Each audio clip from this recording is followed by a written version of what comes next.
Ndugu waandishi wa habari, karibuni katika ofisi zetu. Naitwa Felus Festo Kinemi, ni katibu mwenezi wa baraza la vijana Chadema Taifa, Bavicha. Nimewaita mahali hapa kuzungumzia mambo makuu mawili. Kabla sijajielekeza kwenye mambo hayo, niwakumbushe kwamba chama chetu kilifungiwa kufanya shughuli zake kwa mwaka mzima kinyume kabisa na taratibu za kisheria. Na hivi sasa tumerejea kwa nguvu kubwa na morali kubwa ya kukijenga chama chetu, kuendeleza chama chetu kuwa imara zaidi, kuhakikisha kesho na kesho kutwa jambo hili halitajirudia tena. Jambo la pili, tunatoa rai kwa utawala dhalimu kumwachia mwenyekiti wetu bila masharti yoyote. Lissu sio mwaini. Watawala wanajua hilo, Watanzania wanajua hilo, na dunia inalitambua hilo. Tunataka umwachie mwenyekiti wetu kama walivyomkamata. Tunatambua wanaona ugumu wa kumwachia mwenyekiti wetu kwa sababu wanajua alimkamata bila kosa lolote. Na tunawataka kwa njia hizo ambazo tumetumia kumkamata bila sababu yoyote wafanye hivyo hivyo pia kwenye kumwachia. Kwani wasipofanya hivyo, sisi kama chama na viongozi wa chama tumejipanga na tuko tayari tutatoa mwelekeo wa nini cha kufanya katika uhuru wa mwenyekiti wetu. Hivi sasa nijielekeze kwenye mambo makuu mawili ambayo nimewaita mahali hapa leo kuyazungumzia. Tunatambua kwamba bandari zetu za Dar es Salaam zinachangia kwa asilimia kubwa kwenye uchumi wa taifa letu. Zinachangia kwa asilimia kubwa kwenye biashara ya kanda ya Afrika Mashariki na baadhi ya nchi jirani ambazo tunatumia bandari yetu kuingiza mizigo na kufikisha kwenye nchi yao. Tumepokea malalamiko kutoka kwa wafanyabiashara, mawakala wa forodha na mizigo bandarini juu ya mambo kadhaa ambayo yanaendelea bandarini. Jambo la kwanza, Januari 2026 TPA ilianzisha tozo mpya ya bandari inayojulikana kama PID, inaitwa Post Infrastructure Development. Tozo hii ni kwa ajili ya kuendeleza miundombinu ya bandari. Tunatazama PID si tu kama kodi ya maendeleo ya miundombinu, bali ni mzigo kwa wananchi. Tunatambua umuhimu wa kuendeleza miundombinu ya bandari, lakini umuhimu huo haupaswi kuwa mzigo na maumivu kwa wananchi. Kama mwezi Julai TPA watakaza kichwa na kuendelea kuzitumia tozo hizo, basi zitakuwa na athari kubwa na zifuatazo. Athari ya kwanza, moja ni kuongezeka kwa gharama za biashara. Tozo hizi ambazo ni PID inakadiriwa kuwa 1% hadi 2% ya CIF, Cost Insurance and Freight.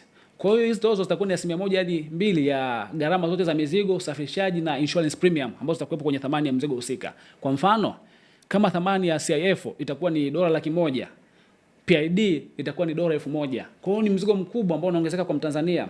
Lakini tuwakumbushe Watanzania kwamba bandarini kuna kodi inaitwa Wharfage. Kodi hii ni mahususi kwa ajili ya kuendeleza miundombinu ya bandari.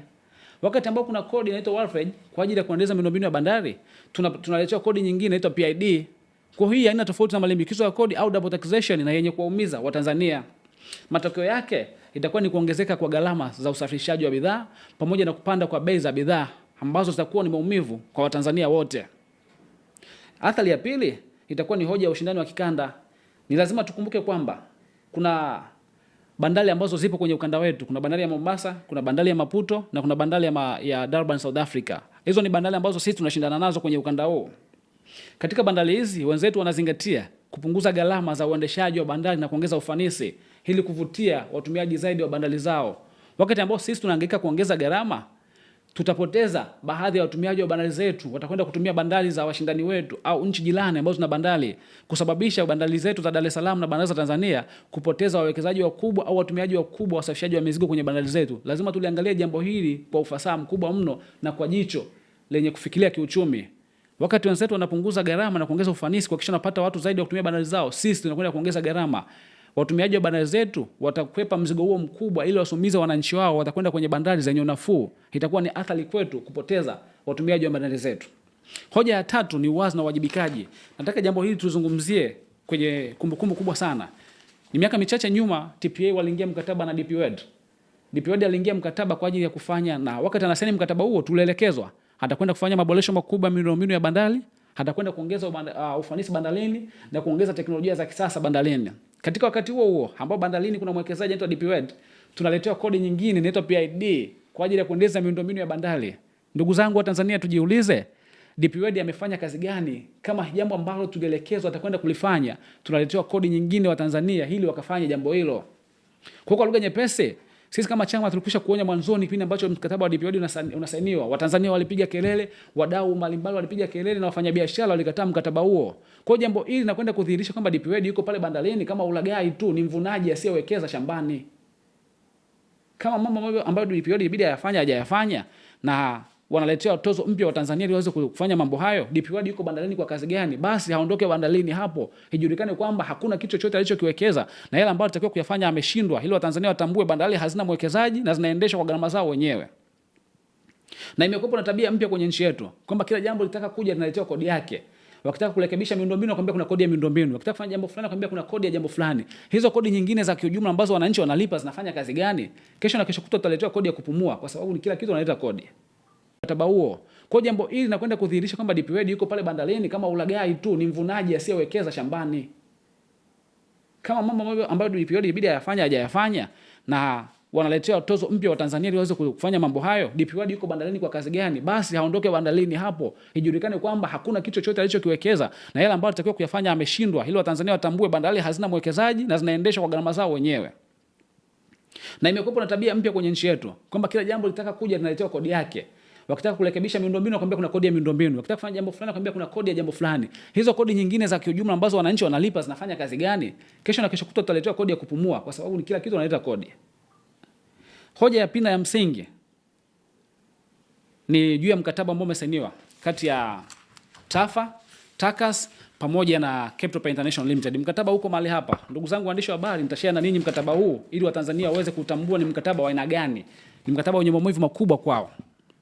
Wamesaini mkataba ambao wao wanauita ni mkataba kati ya Tanzanian Freight Forwarders Agents and Tanzanian Customs Agent Association TRAFA na TACAS pamoja na Capital Pay International Limited.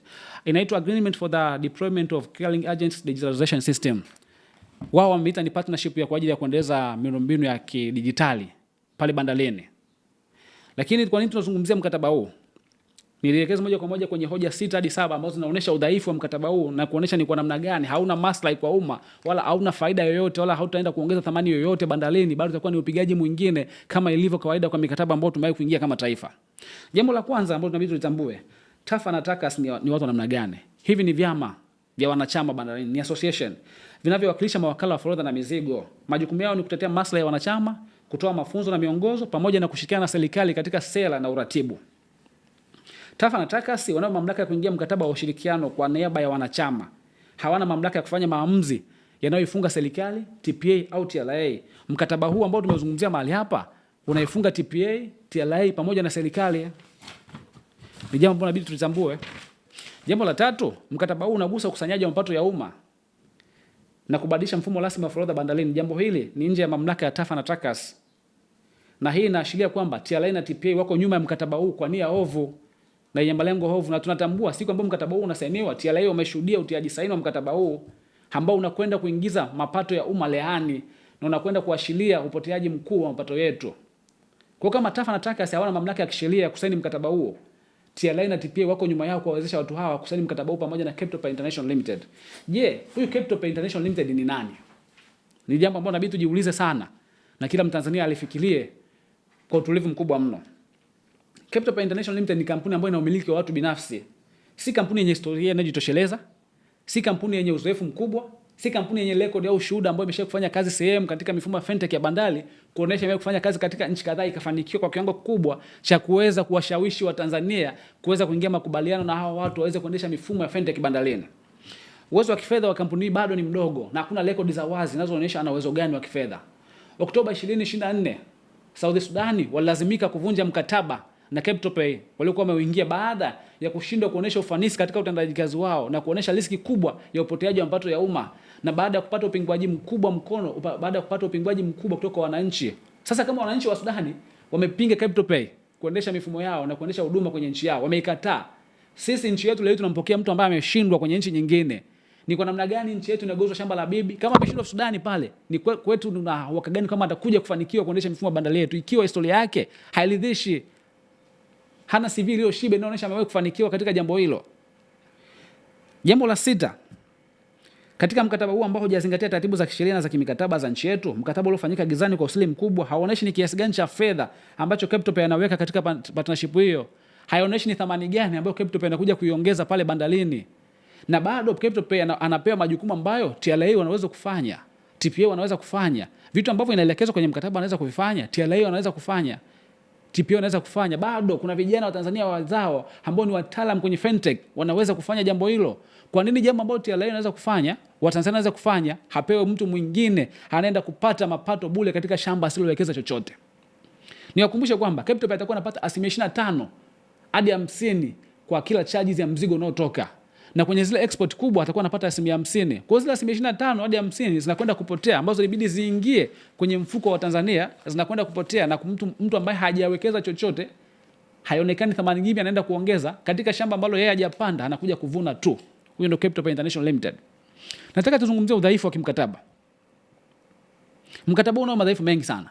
Jambo la kwanza kwenye udhaifu wa kimkataba ni kuvuka mipaka ya mamlaka ya TAFA na TACAS. Nimekwisha kuzungumza kwamba TAFA na TACAS hawana mamlaka ya kisheria ya kusaini mkataba unaohusu mapato ya umma, unaoifunga serikali, unaoifunga TPA, unaoifunga TRA. Hawana mamlaka hayo. Ukisoma kifungu cha 3:16 hadi 21 cha mkataba huu, TAFA na TACAS wamepewa mamlaka ya kutoa accreditation permit number, jambo ambalo ni kinyume. Mamlaka hayo wanaipola kutoka kwa TRA. Kwa TRA ameingiza dalali katikati yake yeye na wafanyabiashara wa forodha, mawakala wa forodha na mizigo. Ameamua kuingiza kishoka hapa katikati kwenye huduma. Ameshindwa kuwahudumia mawakala wa forodha na mizigo, ameshindwa kuhudumia watu wanaotumia bandari yetu, ameamua aingize dalali kishoka katikati hapa. Ameingiza winga kwa lugha nyepesi. Jambo la pili ni mkataba huu unaondoa dhana ya ushindani. Unanyima fursa kwa taasisi nyingine au mifumo mingine kuongeza ufanisi bandarini. Kifungu cha 7 cha mkataba huu kinampa Capitol Pay miaka 20 bila kutoa mwanya kwa watu wengine au washindani wengine kuweza kuongeza ufanisi. Hata ikitokea kesho na kesho kutwa kuna mtu ana jambo bora zaidi kwenye mifumo ya fintech pale bandarini, hatutakuwa na nafasi ya kuruhusu sisi kama taifa aweze kuongeza ufanisi wake, kwa sababu tumejifunga kwenye kifungu cha miaka 20 na mtu ambaye anaitwa Capitol Pay. Lakini bado kifungu hichi kinavunja sheria za ushindani za nchi yetu. Kinakwenda kinyume kabisa na sheria za ushindani za nchi yetu. Lakini bado kwenye jambo la tatu kwenye udhaifu wa kimkataba kuna adhabu kubwa ya kuvunja kwa mkataba. Ukisoma kifungu cha 7.6 na 9.5 cha mkataba huu, pale ambapo hatutaridhishwa na utendaji kazi wa Capitol Pay, pale ambapo Capitol Pay atashindwa kutoa matokeo ambayo tuliyatarajia, tukilazimika kuvunja mkataba, tunakuwa na ulazima wa kumlipa Capitol Pay mapato yake yote ambayo ilibidi ayakusanye kwa miaka inayobaki. Kwa sisi hatujaridhika na utendaji kazi wake, tunataka tuvunje naye mkataba. Mkataba huu unatufunga sisi, tunamlipa mapato ya miaka yote inayobaki pamoja na uwekezaji wake wote anaokuwa amefanya ambao haujawekwa wazi. Hii ni adhabu kubwa sana. Kwa hiyo mapato ya umma yanakwenda kupotea, fedha za Tanzania zinakwenda kupotea kwenye jambo ambalo watu wanalisaini, it's either kwa matakwa yao au maslahi binafsi. Jambo la 4 ni mfumo wa ukusanyaji wa fedha. Kwenye kifungu cha 5 cha mkataba huu, fedha zote za forodha na mizigo zitapitia katika mfumo wa Capitol Pay na kufanywa auto spread. Kwa fedha zote, fedha za umma zinakwenda kupita kwenye mfumo wa kampuni binafsi. Fedha za Watanzania katika mifumo ya bandari zinakwenda kupita kwenye mfumo wa kampuni binafsi, alafu yeye anafanya auto spread. Kwa hiyo yeye ndo anayetoa gawio kwa serikali, sasa kwa TRA. So TRA anatoa gawio kwake. Fedha zinapita kwenye mfumo wake, alafu yeye ndo anafanya auto spread kutoa gawio. Tuna ukagani wa usalama wa fedha za umma kwa mtu anaitwa Capitol Pay. Kuna hatari kubwa hapa ya kufanyika kitu kinaitwa ni capital flight risk. Utakashaji wa fedha za umma. Fedha zinaweza zikatolewa kwenye mfumo wa Capitol Pay zikapelekwa kwenye nchi nyingine, kwa sababu fedha zote ziko chini ya umiliki wake na hakuna umiliki wa moja kwa moja, au serikali haiwezi kuingilia kumcontrol kwenye mifumo yake, sababu ni mifumo ambayo anayo yeye, ni ya kwake na anaitumia yeye. Kwa kuna hatari kubwa ya kupotea kwa fedha zetu, kuna hatari kubwa ya kupotea kwa fedha za umma, na kuna hatari kubwa ya kutumika kama kigezo cha utakatishaji fedha. Lazima tuliangalie jambo hili kwa jicho kubwa sana na jicho pana. Ni hatari kubwa mapato ya umma kwa kwenye umiliki wa mfumo wa mtu mmoja. Ni hatari kubwa sana. Lazima tutambue hilo. Lakini bado kutakwenda kuongezeka kwa gharama za uendeshaji wa bandari na gharama za mizigo. Kama Capitol Pay anapata 25% ya kila charges hadi 50 kwa baadhi ya exports zinazofanyika pale bandarini, hizi ni gharama zitakwenda kuongezeka kwenye mizigo. Lakini pia tutakuwa na watala kuchelewa kwa huduma. Tumemkabidhi mtu mmoja huduma zetu, ikitokea mifumo yake imekwama, hakuna mifumo mingine yoyote ambayo itaweza kuendelea pale. Shughuli za forodha na mizigo bandarini zitakwama kwa sababu kuna mtu mmoja mifumo yake imefanyaje? Imekwama. Kwa kuna athari gani ambazo zitakwenda kujitokeza mahali hapa baada ya kuangalia mambo ya udhaifu wa kimikataba, kumwangalia Capitol Pay ni nani, kwa sababu historia yake haimruhusu jamaa, hana historia inayoridhisha na ushuhuda unaoridhisha kuweza kuendesha mifumo ya bandari. Amekwisha kufeli kwenye nchi nyingine, anaigeuza nchi yetu kuwa shamba la bibi, na amekuja kwenye nchi yetu kwa ajili ya kuvuna tu bila kupanda. Usalama wa taarifa za wafanyabiashara utakuwa hatarini sana. Capitol Pay atakuwa na usalama wa taarifa za wafanyabiashara wetu wote ambao wanatumia mifumo ya bandari. Kesho na kesho kutwa atakapoondoka kwenye nchi yako, hana uwezo wa kuuza taarifa hizo kwa washindani wetu. Kuna bandari ya Mombasa, kuna bandari ya Maputo, kuna bandari ya Durban South Africa. Hakiamua kesho na kesho kutwa auze taarifa hizi, na wale watu watatumia muda huo kuwashawishi wafanyabiashara kutumia bandari zetu wahamie kwao, kwa sababu washapata urahisi wa kutambua tuna wateja wa aina gani. Hilo ni jambo ambalo lazima tuliangalie sana. Kwenye dunia ya biashara, watu wako kwenye information marketing. Uuzaji wa taarifa ni mkubwa mno. Mtu akiuza taarifa hizo anakuwa ni hatari kubwa kwa nchi yetu na ni hatari kubwa kwa bandari zetu. Jambo la pili, kwenye athari zake, mifumo ya forodha itafanya kazi kwa kutegemea mtu mmoja, kwa kutegemea kampuni hiyo. Ni utashi wa mtu ambao kesho na kesho kutwa atashindwa kumuongoza. Kwa hiyo tutakuta baada ya kuongeza ufanisi bandarini, tunapunguza ufanisi kwenye mifumo ya forodha. Lakini mkataba huu unaongeza gharama kubwa. Kitu kingine ambacho lazima tukionyesha kwamba mkataba huu hauna thamani halisi, haujaonyeshwa, nimezungumza hapo. Hawaonyeshi capital pay anawekeza nini, anaenda kuongeza thamani gani, ambao TLA wameshindwa, ambao TPA wameshindwa, ambao Watanzania wazawa, wataalamu wa fintech wameshindwa kuongeza. Haijaonyesha sehemu yoyote. Mchakato wa kufikiwa kusainiwa kwa mkataba huu ulikuwa ni usili sana. Ni mkataba ambao unaonyesha kuna mgongano wa kimaslahi, kuna conflict of interest kwa baadhi ya watu. Na tunatambua wakati ambao mkataba huu unasainiwa kulitokea mvurugano mkubwa, baadhi ya watu wakataa mkataba huu kusainiwa mpaka watu wanataka kupigana kwa kupinga mkataba huu, lakini bado TAFA, TACAS na Capital Pay wamelazimisha kuingia mkataba huu ambao watu wengi na wafanya